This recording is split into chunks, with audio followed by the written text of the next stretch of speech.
Morning, everybody. Good morning. How you doing today? Good. Are you? I'm good. I'm hot. Tired of being hot. Me Damn too. hot. I haven't had a computer since Sunday. I just got a text from my computer man. It's ready to pick up. I had a major crash, so life has been limping for 3 days. Can't wait to Uh, go. yeah, it's tough when you're used to having it. It's a challenge to Yeah, it's like go an without it. appendage to my body. I'm trying to buy a laptop that I can embed in my head, so I don't Oh. have to worry anymore. I don't want to carry it around. Oh, So, hey, Michelle. Hey, Sherry. How are you? I hope Sherry's here this morning. My friend I told you about yesterday. I think so. I think Sherry. You see Sherry? I just see the word Sherry. I assume that's Okay, her. good. Okay. She's connecting to audio. Her computer's next to yours at the repair shop. No, I'm just kidding. Hey, No, Grant, how are you this morning? she's had to deal with me for 3 days without having a computer. She's ready for me to have it back too. I'm tired of been fussing. Well, I can't figure I'm find glad, my I'm glad it'll be fixed. So that's good. Hi, Rachel. Hey, Sherry. Michelle, how are you?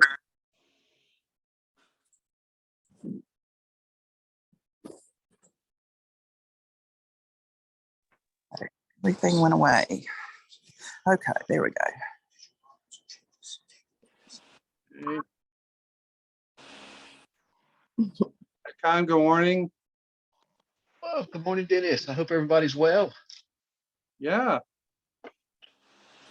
Yeah, survived another day of 100 degrees or whatever the hell it's been. Well, have you guys got a lot of rain? We really haven't had much rain.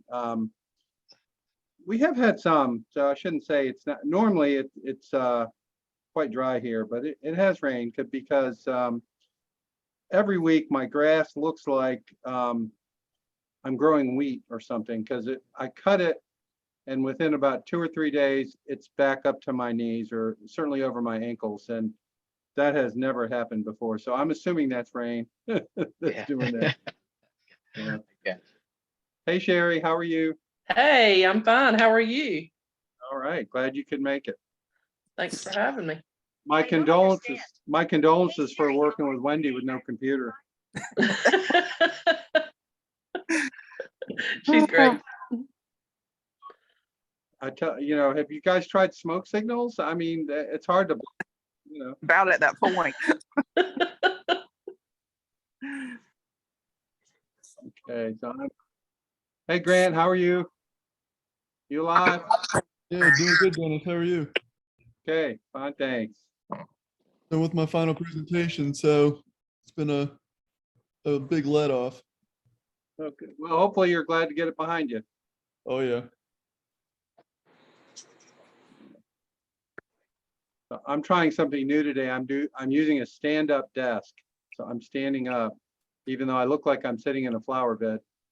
I'm actually standing up, and so we'll see how this goes. If I don't fall down or something, I guess it's My positive. brother-in-law has one of those he really likes because he has a lot of back problems. I probably should try one myself. He likes it. Yeah, this one is well, we'll see. So far it's been good. It's actually adjustable, so you can have it be a sit-down desk or a stand-up desk, either way. Oh, those are And nice. there's 2 shelves on it, one for the monitor and the computer, and then another one for the keyboard. And they both go up and down depending on what you're trying to do. So, so far so good. We have lots of iPhones coming today. I'm not sure who everyone is, but we have a number of phones in attendance, so that's good. All right. Well, let's go ahead and get started. So, Grant, I'm going to let you take over letting people in, if that's all right. And today we're going to have an opportunity to have our first exposure, if you will, to the Techstars curriculum. And if I could just ask everyone to mute, that would be great. Lots of feedback on this end. just so you know. So if you can mute, that would be wonderful. Can't even figure out how to do that on my phone. Yeah, was I'll trying do to it for you. We got you. We got you. We can mute you. We can turn you into an invisible presence on here, no problem. So anyway, today we're going to go through something called about understanding your customers. And just for those of you who are new, most current entrepreneurial training, if you will, is focused on knowing your customer and figuring out who your customer is. And you'll hear different terminology. Excuse me for just one second, I dropped my mouse. And I have no idea where it went. Nope. Sorry.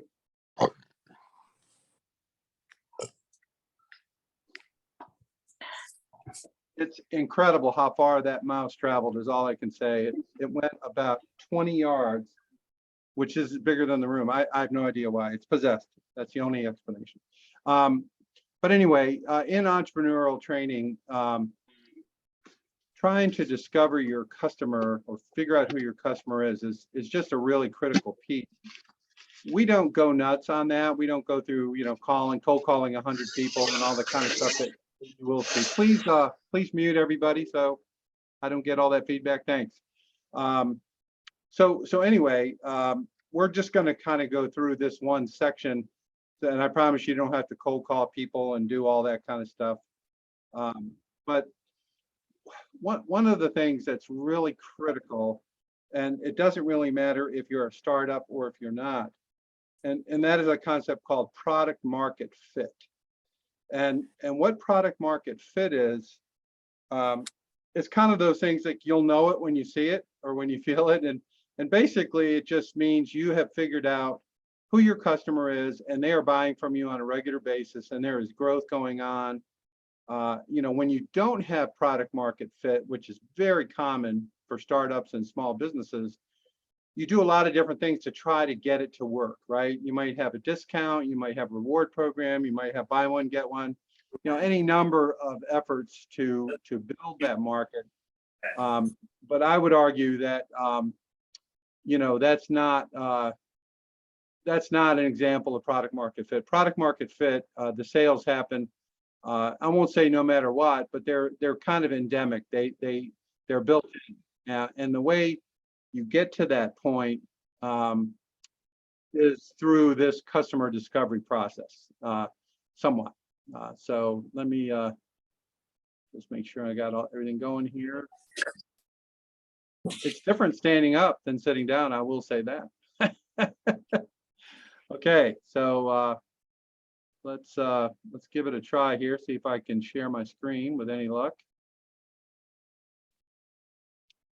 Did anybody have anything they wanted to bring up or talk about before we get going? Anything critical? Okay. All right, we're going to skip the trailer. As before I mentioned, in this platform, there are exercises that you can do. You'll see, do the exercise. We're not going to do those in the class, but you are free to do it. So we're going to go through these videos today, and that's our major attempt today. So let's see how we do. Please confirm that you can see it, if you can.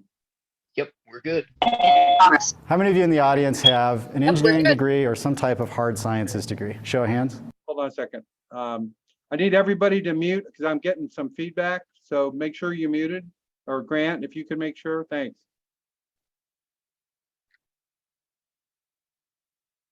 How many of you in the audience have an engineering degree or some type of hard sciences degree? Show of hands. All right, so that's most of us in the room. I have an engineering degree.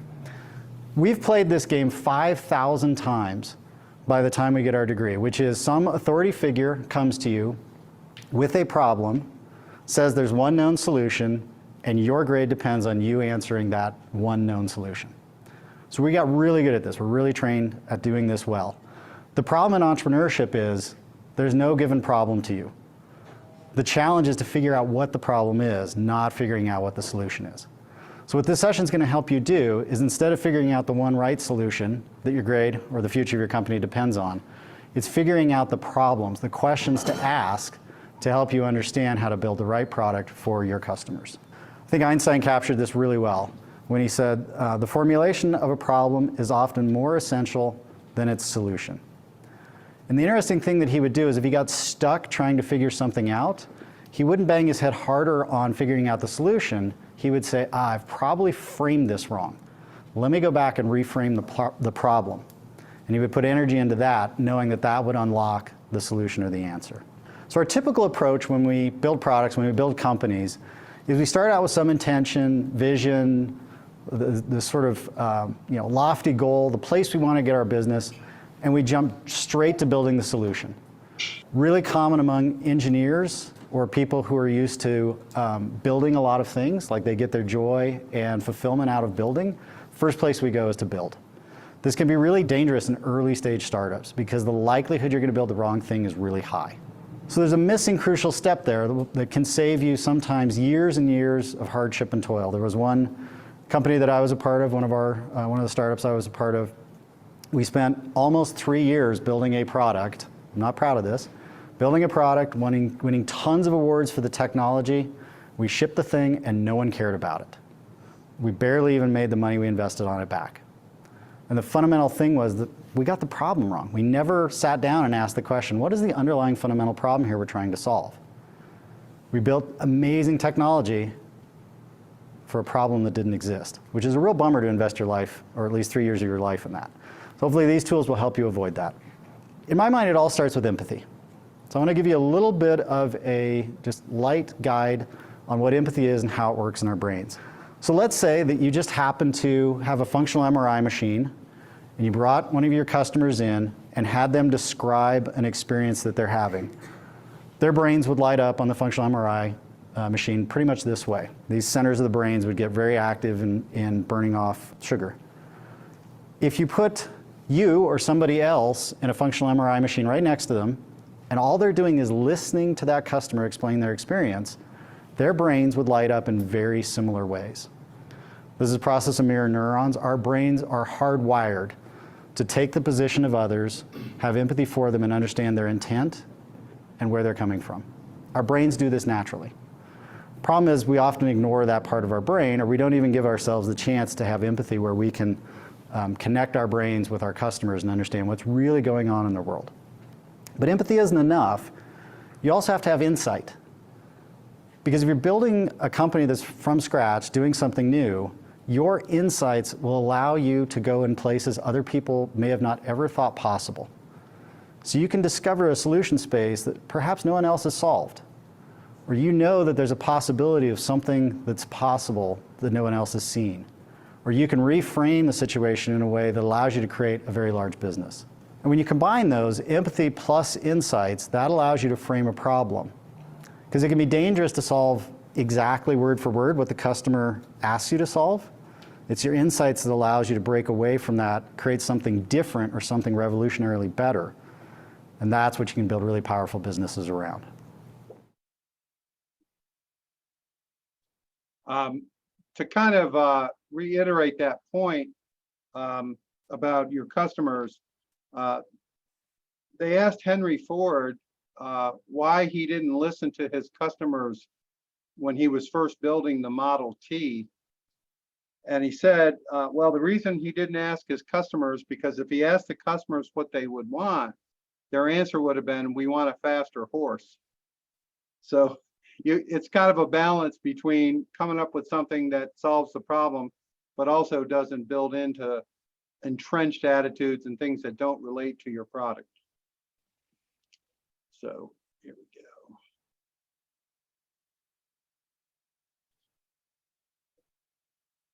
This works pretty simply. You sit down and you interview people.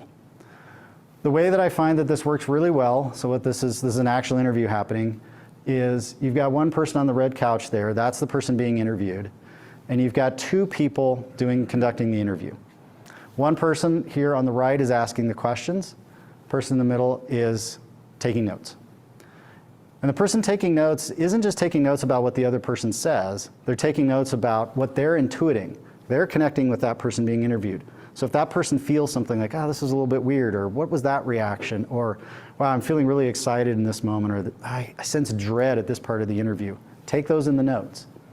Also take notes on the person doing the interview, because hopefully you're not doing just one of these. You're going to do 40, 50, 100 of these, and you want to get better with each interview. So that's why it's really important to have two people. Doing these interviews is super hard if you're doing it alone. If you get really good at it and you've done a lot of interviews, then you can kind of go it alone and take notes, conduct the interview, sort of get into this Zen moment, but it's really, really hard. So when you first start this out, make sure you're doing two people interviewing one person. Now, often when I help companies with this, I'll say, okay, now go out and do 20, 30, 40 interviews. And usually a clever entrepreneur will say, cool, well, I'm going to put 40 people in the room, or I'm going to send out a survey to 40 people, and that gets me my 40. The rule of thumb here is always interview one other person, and the ideal situation is when you can see the other person's pupils dilate. That's when you know you're in an environment that's conducive to a really good interview. Well, why is that? Because our bodies are picking up on the bodily reactions, not just what they're saying.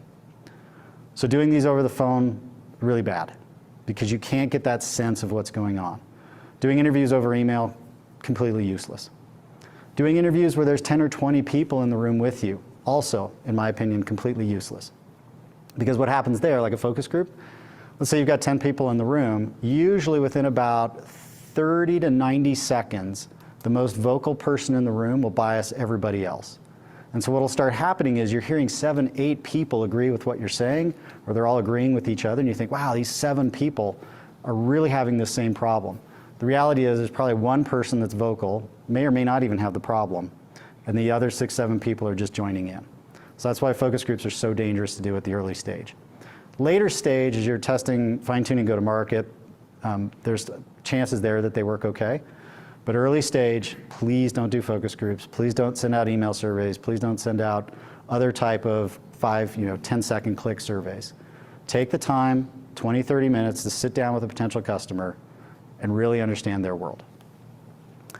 Now, once you are getting ready for those, I've got a worksheet here called the Empathy Interview Planner, and this will help you prepare for these empathy interviews. We're going to take a little bit of time here in a minute and practice some of this. So we'll get some hands-on with this, but I want to give you a real quick tour of it. In the upper left-hand corner, talk about your intention. What are you trying to learn? Why are you doing this? Next box is reaching your users or customers. Where are you going to find them? What are you going to say to them to try to get them to schedule an interview? A pro tip here is if you're really struggling to find people to even interview, that's a really good sign you're not onto something. Because you can't even get them to spend 10 minutes, 20 minutes, 30 minutes with you, how are you ever going to convince them to buy your product? So that's the first sign whether or not even your intention is sort of aimed in a spot that the market cares about. Then we think about themes, possible themes that you want to learn more about, and then your interview questions. So pull from those themes, asking 1 or 2 open-ended, genuinely curious questions about the themes that you want to explore. And then on the right-hand side of this guide, or of the worksheet, is a guide that gives you some insights into how to ask effective questions, how to conduct these interviews in a way that maximize the data that comes back from the people you're interviewing. So we'll dive into this here in a minute, pretty hands-on.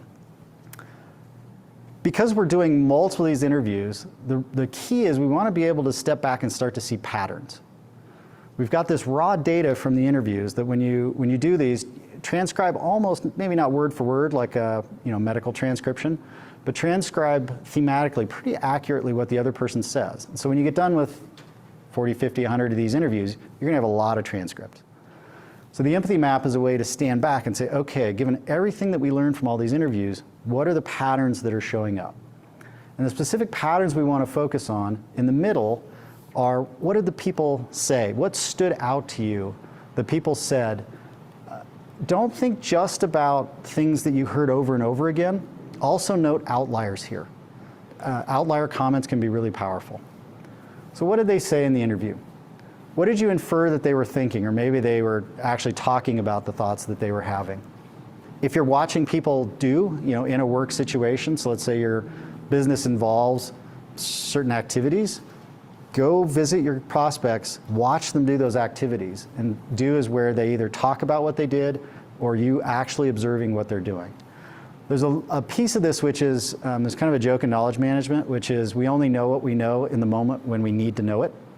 So if you ask somebody what they know, you'll get pretty crappy answers.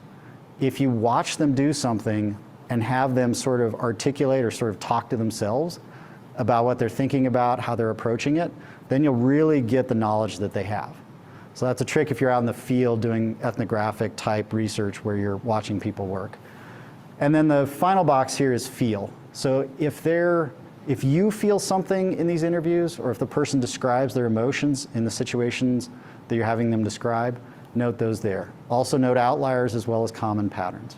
So the center part there is where you're really pulling directly from the transcripts. Then on the edges, you're trying to infer what's going on around that direct lived experience. So there you're synthesizing out, okay, of the feelings, of the thoughts, of the actions, what represents tensions and anxieties? What makes them nervous? What's sort of keeping them stuck in the status quo? Because most new products, most new startups, your biggest competition is not the other 12 startups doing what you're sort of vaguely doing. The biggest competition is the status quo, the entrenched beliefs of your customers. And those generally show up as tensions and anxieties where they don't want to move away from the status quo. So note those there. Motivations. What's motivating them to take on a different way? So this is what's compelling them to get off the status quo and think about there's got to be a better way to solve this problem that I'm having or improve my experience. And then finally note the situations that these people are in as they're describing their lived experience. And we'll get back to the situation, why that's important here in a little bit. Then once you do this, stand back from it. I've done these where there's like 400 or 500 sticky notes on this huge mural on the wall. And the sticky notes represent direct quotes from the interviews. And then we stand back from it and we look for patterns. We say, okay, where's the signal? Where are the outliers here? Where are we getting insights? Where are we getting data that blends up with our insights, that give us a way of looking at the customer, at the prospect in a way that we maybe have never thought about before?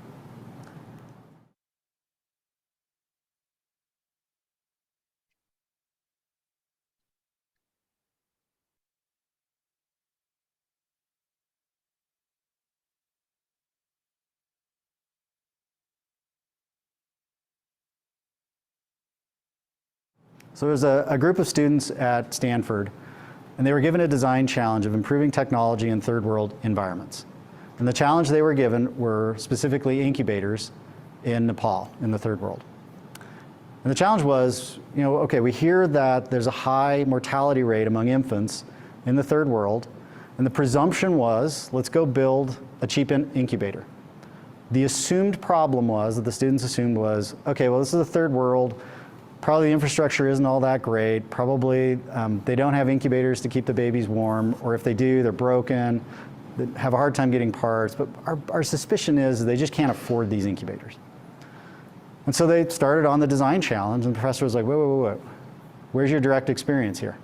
And they're like, well, what do you mean? They're like, where's your direct experience? Have you talked to doctors, nurses in the field in third world countries to check up your assumptions? And they're like, no. So they got on a plane, went to Nepal, rural Nepal, went to a hospital, said, hey, we're here to build better incubators for you. The doctor's like, okay, great, they're over there. And they looked at him and were like, well, there's a whole wall of incubators. What's wrong with the incubators? So one, they're like, great, they have incubators. That was a surprise. Number two, what's wrong with them? Because we don't see any babies in them. And the staff there said, oh, the incubators are totally fine. They work great. But the babies never make it here from the field in time to put them in the incubator to make a difference. So in that moment, they got data that was a complete reframe on what they thought. They thought the problem to solve was incubators were too expensive. And what they realized was the problem was the incubators are fine, but we don't have a solution for the 2 to 3 hours it takes the babies to make it from the location of birth to the hospital where they can be saved. So knowing this, they were like, okay, well, let's go out into the field. Let's go way out into the rural areas and look at what's going on. So they watched births, they understood the dynamics of what was happening, and what they realized was, we don't need a cheap, fancy incubator in a hospital. We need this. It's basically like a sleeping bag. So the reframe was, the problem is we have to keep the babies warm for 2 to 3 hours to get them to the hospital. If we do that, problem solved. So they built basically what looks like a sleeping bag for a newborn. Wrap it in there. There's a little gel pack that you boil. Put the gel pack in there. Good for 2 to 3 hours to keep the baby warm on the way to the hospital. So they built a few prototypes of this because, again, even the reframe knowing, this is the solution, wasn't good enough. So they built a bunch of prototypes to figure out, okay, is this going to work? Built prototypes, put them out in the field, zero efficacy. Didn't work at all. And they're thinking material science is like, oh, is the fabric wrong? Did the gel pack fail? They go back out and they realize, no, why it's failing is the mothers are refusing to put their babies in the mobile incubator. And I'm like, what in the world is that? There's a perfectly good solution. It's cheap, works great. Why in the world, moms, are you not using this? But you might also wonder, why in the world is there, in something that's supposed to be thermally complete, basically a window that is this huge area for heat to leave the sleeping bag? Well, in their culture, unless the moms can see the heart area of the baby, they were presuming that these bags were going to kill the kids.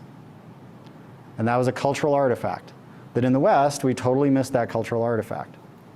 So by making the solution much more ineffective thermally, it dramatically increased usage of the product.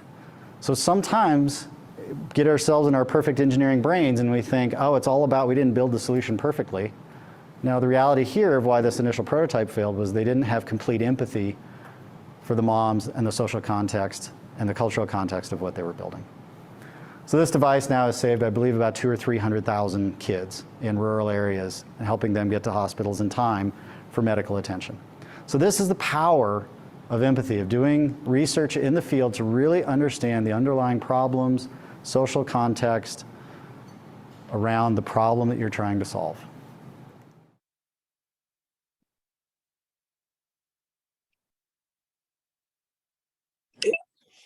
That's better than that.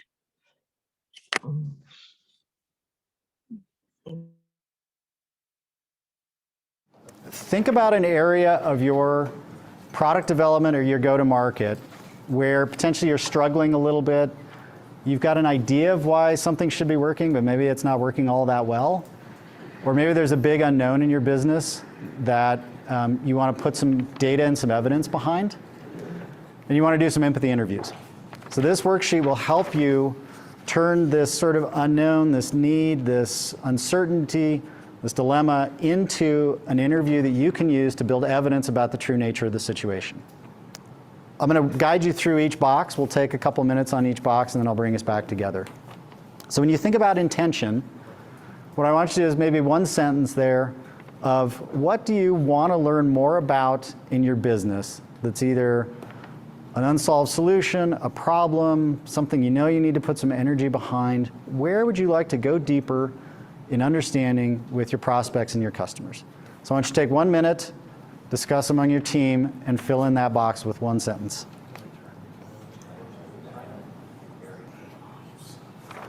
Okay, so hopefully you've got some intention that you want to explore. Next thing to think about is how are you going to reach your prospects or your customers that you want to interview? What are you going to say to them? Where are you going to find them? How are you going to get them interested in coming and spending 30 minutes chatting with you? So that's that middle left-hand box. Let's take another about 1.5 minutes, 2 minutes to fill in that box.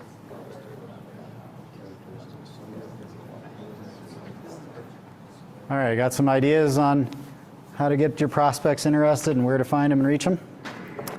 Next up, possible themes. What themes do you want to explore during the interview? So think about your intention. What are you trying to learn? And then think of 2, 3, 4 themes that you want to explore in more detail when you're talking with these prospects and customers. So we'll take a couple minutes, fill out 3 or 4 themes there. All right, hopefully now you've identified a few themes. In the sake of time, we're not going to explore all the themes, but what I want you to do is pick one theme and come up with 3 or 4 questions that you would like to ask related to that theme. So we're not going to go through all the themes. Eventually you would, but for just to give you some practice on each of these sections. Handful of questions you would want to ask to gain empathy around the theme you're exploring. And look at the interview guide on the right-hand side of the worksheet. That'll give you some helpful tips on how to frame the questions. The big thing is to frame them in very open-ended and curious ways. So imagine you know nothing about their experience, and you're there really asking open questions to solicit stories from them and lived experiences from them.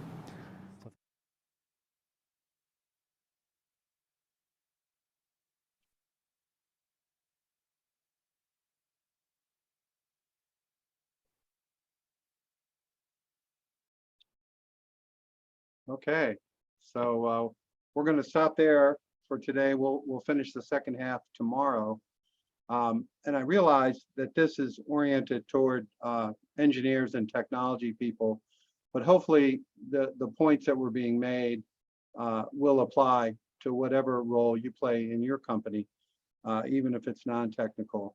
And I think the story of what was going on in Nepal is really indicative of what a surprise things can be once you really dig in and investigate what's going on, and your perception of where your product fits may be right on target, or it may be kind of like they talk about in there where the incubators were all lined up and no one was in them for cultural reasons, really.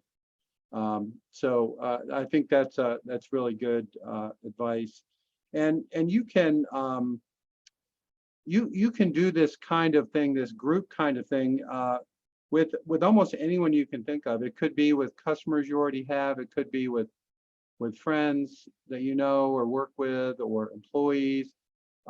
Just start asking people, and you'll be and try to keep track of the responses so that you get a sense of how your business and your offerings, products and services are perceived. And you might find out that there's some applications that maybe you hadn't thought about. You weren't being infinite enough in your thinking to you were too finite for whatever reason. So this gets into that whole idea that view, big picture view. It's hard to do, and once you start thinking about it and getting used to it, it becomes easier, and you don't take everything quite so personally.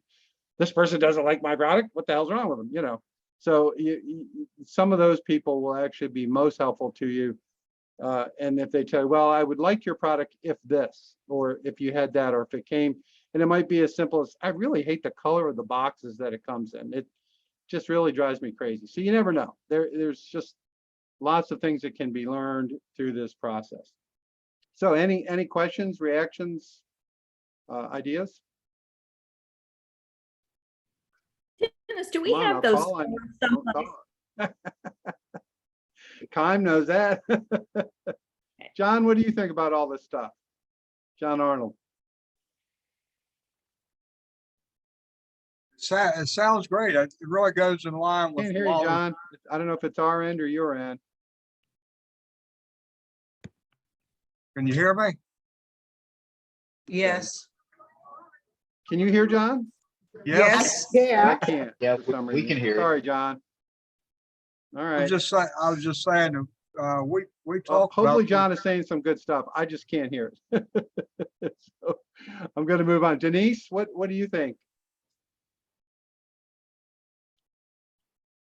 Actually, Ruth had a question a minute ago, Huh. and she was asking whether or not those forms were I think I available. figured out what happened I'm here. not sure if you can hear us. Sorry. Mm-mm. My speaker apparently turned itself off. If that's possible, right? Can you hear us Okay. now? Denise, can you say something now? Let's see if I can hear you. Can you hear us now? No. It seems we can all hear each other. Okay, good. So this is all on me, but don't pay any attention to me. Okay, now I can hear. I don't know why. Okay, Who knows, right? so you can hear us now? Yes, I can hear you, Okay. Denise. I So apologize. I was actually just going to pitch back to Ruth. She was asking whether or not those forms that the gentleman was talking about on the videos were available to us. They're in the experience tab. All the stuff that they're using is on, you go to accelerateworld.org, member resources, and then Techstars.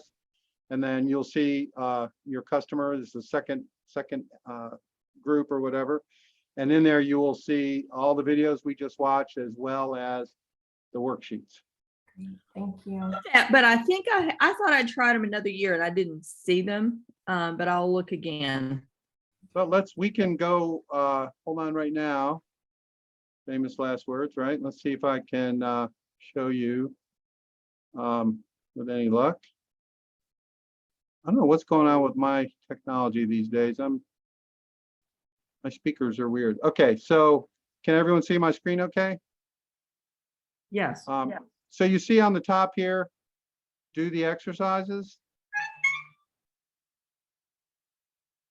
Mhm. And then here they are. Okay, Yeah. So is that the form he was using? as far as I know, I have no access to anything else that they might have. So I just assume they're using what they provide, but you know, it could be slightly different.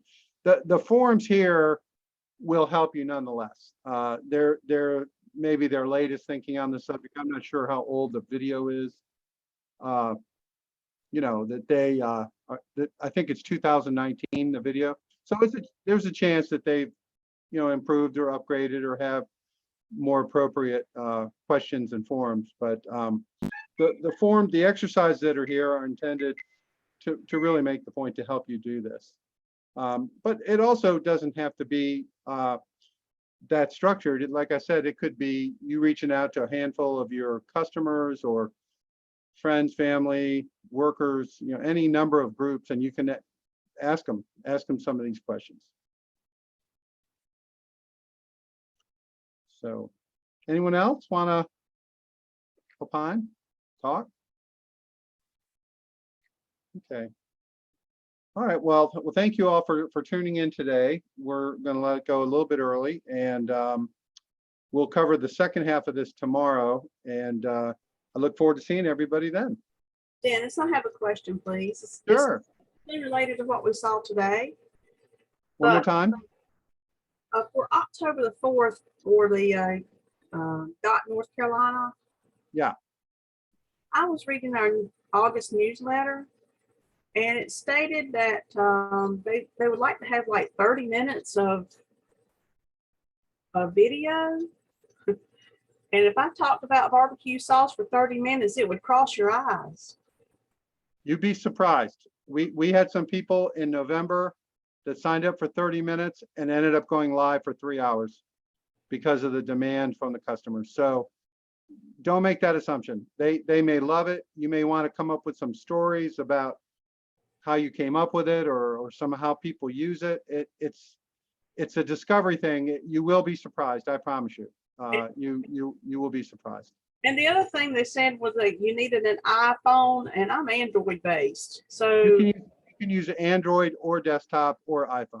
okay. I just want to clear that up too, because the newsletter stated iPhone in 30 minutes, and I thought, 30 minutes of barbecue sauce time. Woo. Yeah, it had been originally the software only supported iOS, but they have since then added Android and even desktop, so you can do either way. Okay. Yeah, and you know, all I can say is yes, everyone may be asleep at the end of your 30 minutes, or they may be, you know, well, why'd you pick that ingredient, or does that go with this or that? I mean, you just never know. You never know. Okay. Anyone else? Sure. And we are in the next couple weeks. I'm gonna walk everyone through. We're gonna have a set of instructions on how to go live, and what's involved, what equipment. And some of you know more than I do, so I'm going to call on you and ask you to help. But we're going to make an effort to, you know, how do you go live? What equipment do you need? What's your quote set supposed to look like? You know, I'm going to cover all that stuff for you in depth. So you'll have no excuses come October 4th. So, all right, anyone else? Okay. All right. Well, with that, I wish you a less hot day, and we'll see you tomorrow. Thank you. You're welcome. Bye.